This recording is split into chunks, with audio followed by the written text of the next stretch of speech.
नमस्कार। सनातन धर्म की जय हो, भारत माता की जय हो। दोस्तों, दिल्ली विधानसभा के चुनाव सिर पर आ चुके हैं। फरवरी 2025 में ये चुनाव मध्य में होंगे और इस महत्वपूर्ण चुनाव में, देश की राजधानी में होने वाले चुनाव में, केजरीवाल 900 चूहे खाने के बाद हज करने की जाने की सोच रहा है। आपको देखना होगा वह किस प्रकार से आक्रामक होने जा रहा है। पिछले 2020 के चुनाव में 70 विधानसभा सीटों में से 68 सीटें ली थी इसने। 53.57% वोट प्रतिशत मिला था इसको और शेष 8 सीटें मिली थी भारतीय जनता पार्टी को 38.5% वोट के साथ। दोस्तों, उसके बाद आपने देखा 3 बार का ये मुख्यमंत्री दिल्ली का, और दिल्ली का इसने क्या हाल कर दिया है। ये दिल्ली के लॉ एंड ऑर्डर के ऊपर सवाल उठा रहा है, आक्रामक हो रहा है अमित शाह के ऊपर। आप विचार करिए, जो व्यक्ति पूरे देश की कानून व्यवस्था पर नजर रखता है, होम मिनिस्टर, उसको खुलेआम चैलेंज करता है। और हो भी क्यों ना, ये रेमन मैग्सेसे अवार्डधारी है। आप ध्यान रखना, डीप स्टेट्स, टूल किटें आप देख रहे हैं, सुन रहे हैं, ये वही रेमन मैग्सेसे अवार्डधारी है जिस प्रकार से मोहम्मद यूनुस, नोबेल पुरस्कार विजेता, चुनी हुई सरकार को बांग्लादेश की गिरा सकता है। किसके इशारे पर, अब छुपा नहीं हुआ है। अमर्त्य सेन, भारत का नोबेल पुरस्कार विजेता, किस प्रकार से भारत की अर्थव्यवस्था के ऊपर, जो दुनिया में सबसे तेज गति से चलने वाली अर्थव्यवस्था है, उसके ऊपर कटाक्ष करता है। रघुराम राजन को आपने सुना, सैम पित्रोदा को सुना, ये सब डीप स्टेट्स से लिंक्ड है। ये जो विदेशी अवार्ड, पुरस्कार, और भारत में भी जो अवार्ड वगैरह मिलते थे, जो पुरस्कार मिलते थे, चाहे वो साहित्यकार के हों, चाहे वो खिलाड़ियों के हों, चाहे भारत रत्न हो, यहां तक कि दुनिया के सबसे बड़े आतंकवादी यासिर अराफात को इस देश का भारत रत्न दे दिया। किन्होंने दिया, ये हमको मालूम है। साथियों, जो दुनिया की सबसे बड़ी धर्म परिवर्तन करवाने वाली औरत थी ना, मदर टेरेसा, उसको भारत रत्न दे दिया इन लोगों ने।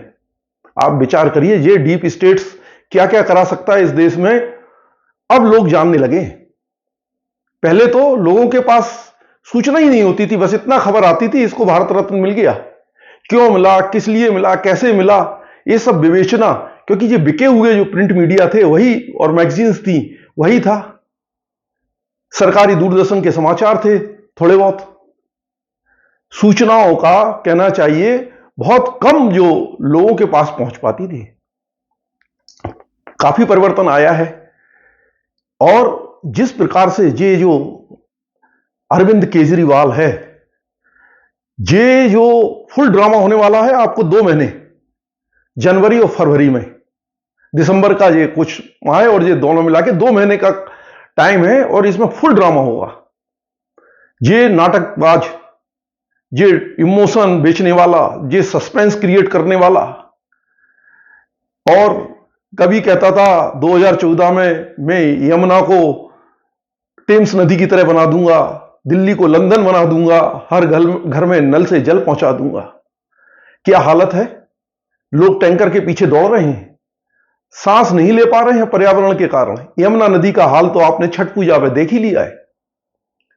दोस्तों, इमोशंस, ये अभी आकर बोलेगा मैं आपका बेटा जेल गया था, जमानत पर बाहर हूं, अगर आपने मुझे नहीं जिताया तो मेरा क्या हाल होगा, मैं बेचारा, मैं निर्दोष, इन सब ने मिलकर मेरे को फंसा दिया, मैं शराब पीता ही नहीं हूं और शराब कांड का मैं आरोपी हूं। कुछ भी बातें कर सकता है ये डीप स्टेट्स का डीप, कहना चाहिए, हथियार है। ये वो व्यक्ति है, जाएगा तो मंदिर भगवा धारण करेगा, और मगर मौलवी और मौलानाओं को, मदरसों को, उनकी जो तनख्वाह है, वेतन है, उसको बढ़ा देगा कई गुना ज्यादा, और संसद में ठोक कर बोलेगा, आपने वीडियो देखे होंगे, जे जो है ना मदरसों के लिए फंड देगा, कब्रिस्तानों के लिए देखा। अमानतुल्ला आपने देखा होगा, इसका विधायक जेल में है, वक्फ बोर्ड में जो धांधली की है। ताहिर हुसैन को आपने देखा होगा, जेल में है। इसके जो रेमन मैग्सेसे अवार्डधारी है, इसके उसमें ये लॉ एंड ऑर्डर की बात कर रहा है ना, पंजाब में आप सरकार के रहते हुए क्या हालात हैं। जो दारू और ड्रग्स प्रदेश बना दिया है ना, उसकी मुख्यमंत्री के भी हालात आपने देखे होंगे। कुछ ही समय के बताए जाते हैं मुख्यमंत्री, उसके बाद कहते हैं कि अरविंद केजरीवाल वहां मुख्यमंत्री बनेंगे, ऐसा कहा जा रहा है। सीमा पर से कैसे हथियार आते थे और बीएसएफ को लाने को मना करता था। ये खालिस्तानी आंदोलन आपने वहां देख ही लिया है। दारू ड्रग्स का तो आपने वहां हाल देखा ही है। गली गली जो मोहल्लों में दारू पीकर ड्रग्स लेकर युवा पड़ा हुआ है, उसका हाल क्या है, कौन नहीं जानता। वहां पर धंधा लगाने के लिए क्यों नहीं लोग जा रहे हैं, उसका मुख्य कारण होता है अपराध और लॉ एंड ऑर्डर। इससे पूछना चाहिए नाटककार से, जो इमोशनल्स को बेचने वाला, ये ड्रामा करने वाला, सस्पेंस क्रिएट करने वाला, कि पंजाब में उद्योग धंधों की क्या हालत है। पाकिस्तान से तो तस्करी होकर हथियार आ जाते हैं, ड्रग्स आ जाती है, मगर देश के उद्योगपति वहां काम नहीं कर सकते हैं, अदानी अंबानी करते हैं। इसको स्वदेशी से नफरत है। इसीलिए मैं कहता हूं ये डीप स्टेट का आदमी है। रेमन मैग्सेसेधारी ये कोविड वैक्सीन का विरोध करता था, फाइजर के लिए मरा जा रहा था कि फाइजर का आयात करो, क्योंकि पैसा देने वाले कौन है दुनिया में? तीन ही लॉबी काम करती है। मैं अक्सर आपसे बात करता हूं, ड्रग्स लॉबी, डिफेंस लॉबी जो यूरोप और ईसाई देशों से चलती है, अमेरिका से चलती है, ऑयल लॉबी जो मुस्लिम देशों से चलती है। जे भारत के पढ़े लिखे टॉपर आईआईटी खड़गपुर से पास रेमन मैग्सेसे अवार्डधारी जब से बना है ना, तभी से संकेत मिल गए थे कि ये है आदमी क्या। सावधान रहना चाहिए अपने बच्चों के लिए, अपने समाज के लिए, अपने देश के लिए, अपने परिवारों के लिए ऐसे लोगों से। दिल्ली में ये लॉ एंड ऑर्डर की बात करता है ना, 2 मर्डर हो गए, 2 मर्डर होंगे, उसके बाद कानून व्यवस्था कैसे काम कर रही है, पुलिस कैसे काम कर रही है, उसके ऊपर निर्भर करता है। अगर पुलिस गलत जांच करे, गलत लोगों को फंसाए, अपराधियों को ना पकड़े, तब। मगर उन 2 मौतों का ये सौदागर, ये वोटों का सौदागर, लाल किला हिंसा, इससे पूछो कैसे हुई थी, शाहीन बाग में क्या हुआ था, जहांगीरपुरी दंगे में क्या हुआ था। 10 बजे उसको जमानत के लिए वकील पहुंच गया था, और वकील का नाम तो आप मालूम ही है। और फर्जी किसान आंदोलनों में इसने क्या किया है। इसका जो शिक्षा मंत्री है वो शराबों का धंधा करता है, स्कूल के बगल में शराब की दुकान खोलता है। ये इमोशंस बेचने वाला, आपका बेटा, हम बेचारे, हम निर्दोष, हम तो जमानत पर मुश्किल से बाहर आए हैं, क्योंकि अभिषेक मनु सिंघवी जैसे वकील हमारे हैं, बहुत पैसा लेते हैं। अभी संसद में कहते हैं 222 नंबर टेबल पर राज्यसभा में 500 नोट की गड्डियां वहां मिल गई, वो भी उन्हीं के उसमें हैं, नाम उनका ही है, और आंदोलन कर रहे हैं। अरे भाई, जिसकी टेबल है उसका नाम तो लिया जाएगा ना, जांच वगैरह भी होगी, और हो रही है। तो ये वही वकील हैं जो दिन रात नीचे से लेकर ऊपर तक केजरीवाल को जमानत के लिए घूमते रहते थे। आप कनेक्शन देखिए। और अमानतुल्ला, ताहिर हुसैन, ऐसे लोग इनके बिल्कुल खास हैं। बांग्लादेशी रोहिंग्या घुसपैठियों के वोटों के जो काटे जा रहे हैं, गैर कानूनी वोट, तो इसको तकलीफ हो रही है। अब आप बताइए, विचार करिए, ये कैसा आदमी है। ये हमारे देश, समाज और परिवारों के लिए क्या ठीक रहेगा? ये 900 चूहे खा चुका है, और अगर फिर हज करने चला गया तो मुसीबत खड़ी हो सकती है। भ्रष्टाचार का ये किंग पिन कहलाता है, शराब कांड का, और कितनी मुश्किल से हाथ आया है ये।